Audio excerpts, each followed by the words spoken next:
Hey guys, in today's video, I'm doing my debt snowball update for April. I'm really excited to see how much debt we've paid off so far. So if you're curious as well, make sure you keep watching.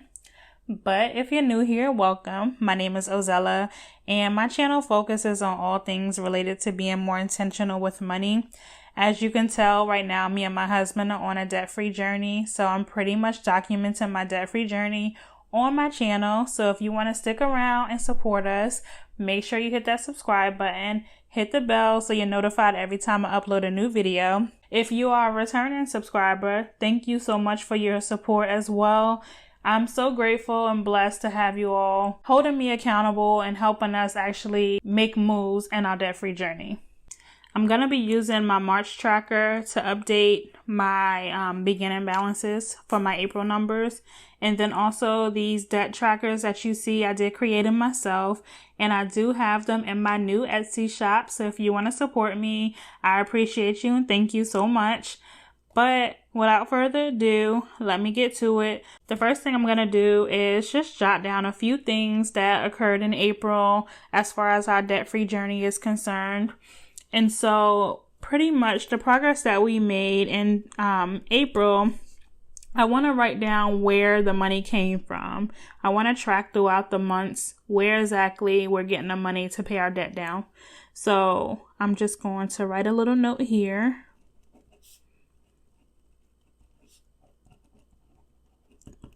All right, and I apologize. I have a really hard time of talking and writing at the same time. The progress that we made in April pretty much came from us being able to pull from our budget. So within our budget, the money came from the student loan forbearance,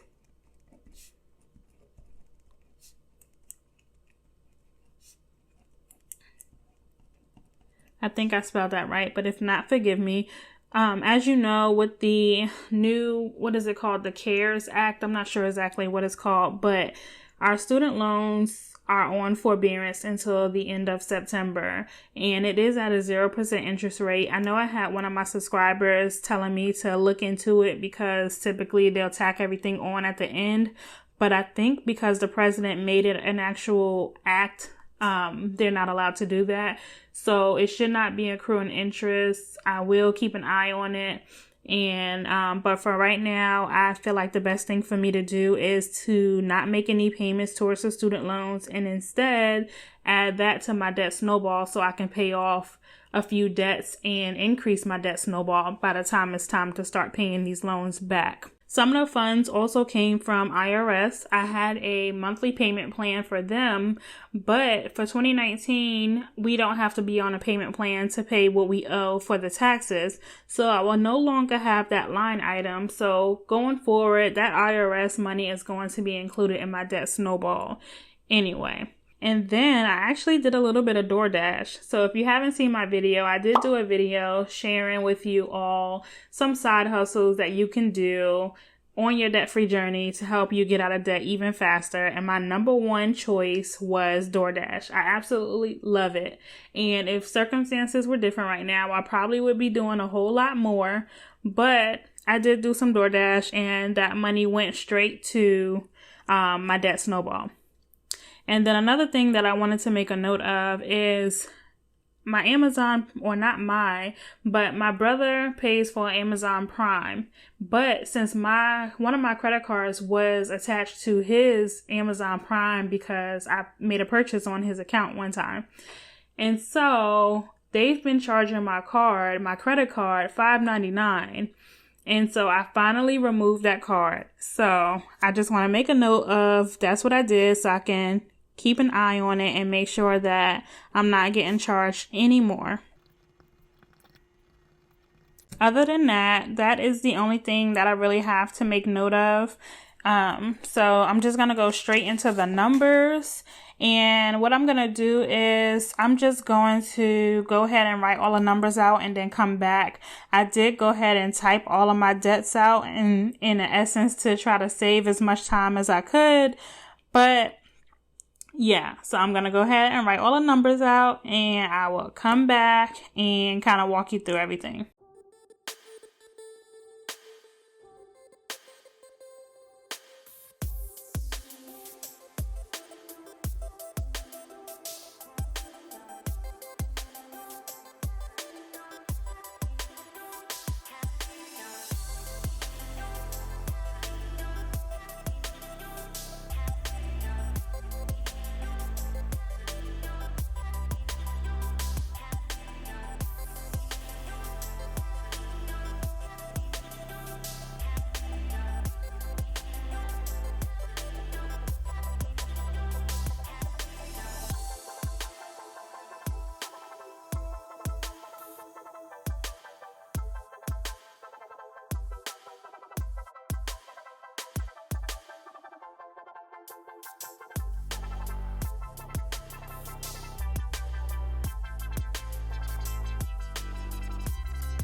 All right, so I'm all done writing down all of my numbers, and this is the order that I'm paying my debt off in right now. It did change a little bit.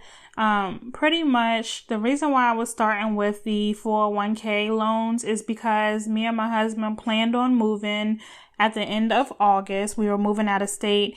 I really didn't know how it works when you have an outstanding 401k loan at your employer if you leave that employer.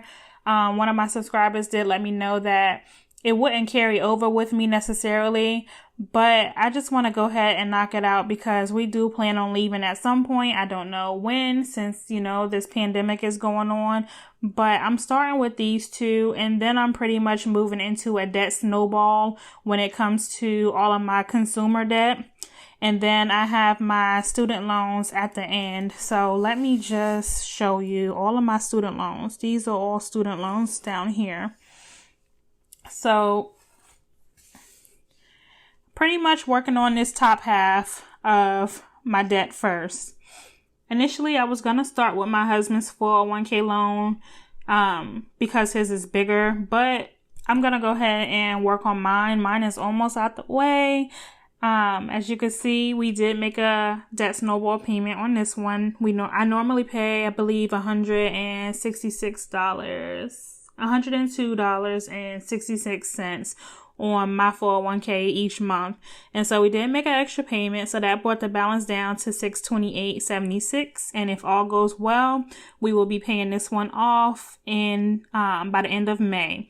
And then we'll go ahead and roll that payment over. So that $102.66 would then be rolled over to this 401k loan that my husband has so that we can knock this one out. Now, when it comes to my credit cards, you can see that a large portion is going to the interest.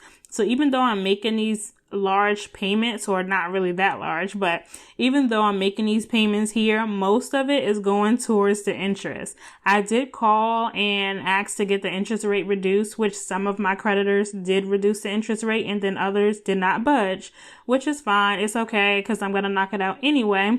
So it starts at the smallest balance here, starting at the first credit account, and it goes all the way down into my largest credit account. Now, my student loans, I'm not heavily focused on that one right now. So the student loans are at the end. Those are going to be what I tackle at the end.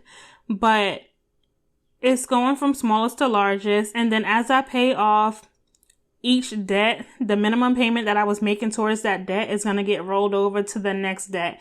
And that is how the debt snowball works. And you continue that process until all of your debt is knocked out. So that is pretty much that about my credit accounts. As far as my student loans, I already told you that I'm not making payments towards them right now.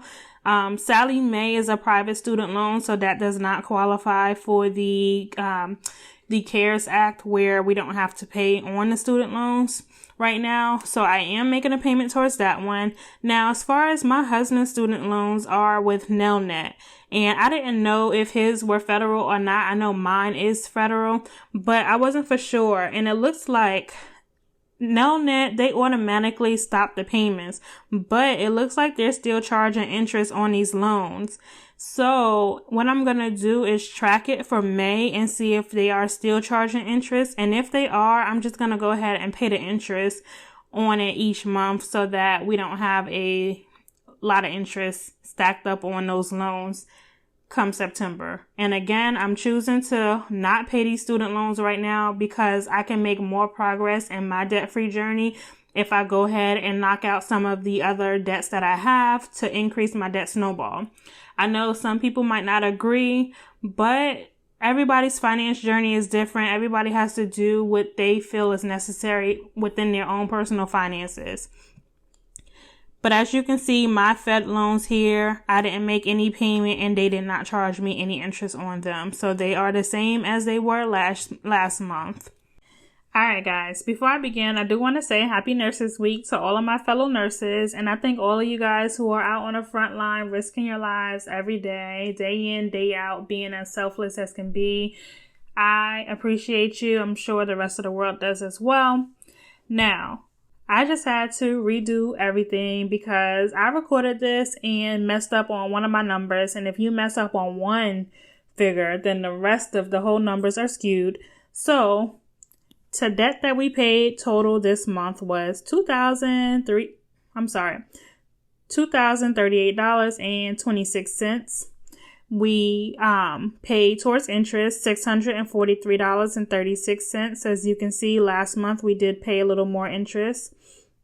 And then towards our principal, we paid $13.94.90. Again, we paid more towards our principal this month than in March.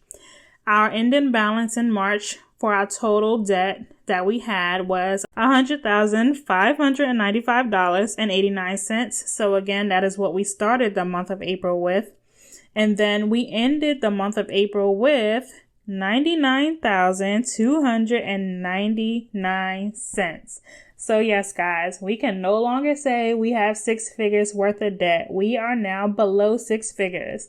But this is still going to be a long journey for us. We're still on a long ride to pay off all of this debt. So again, like I said, if you want to support us and help hold me accountable, go ahead and subscribe to the channel. But total we've paid so far is $48,491.01. Then as far as my credit score tracking, I am tracking my credit score because I do want to see the changes as far as our debt-free journey, like, how the score is doing as we pay off more and more debt. So last month, my Equifax score was 623. This month it is 626. So it's up 3 points. Experian did not change. It's 681 last month and this month. And then TransUnion came up 6 points as well. So I am now sitting at 636. And I was at a 700 credit score, a little bit over 700. But I had a medical bill that ended up going on my credit. It went into collections and they put it on my credit this year. And so my credit score took a big hit. But get this, guys, the bill was like less than $100 and it was pure miscommunication. But I called them and they cannot do anything about it. So now my credit score took a hit, which is fine. I don't plan on taking on any debt anyway anytime soon. So this credit score tracking is just really for vanity metrics because I don't plan on doing anything with it. But I do want to reach an 800 credit score eventually. So that is why I'm tracking it. Again, these are our numbers. We're less than $100,000, so I can see the progress. It's so exciting to see us really making changes. Last year, we, made some progress in our debt-free journey that kind of kicked it off. But this year, I feel like we're really taking more control over our finances and getting more done. So if you like this video, hit that like button on the video. Leave me a comment and let me know any thoughts that you have. Until next time, guys. Bye.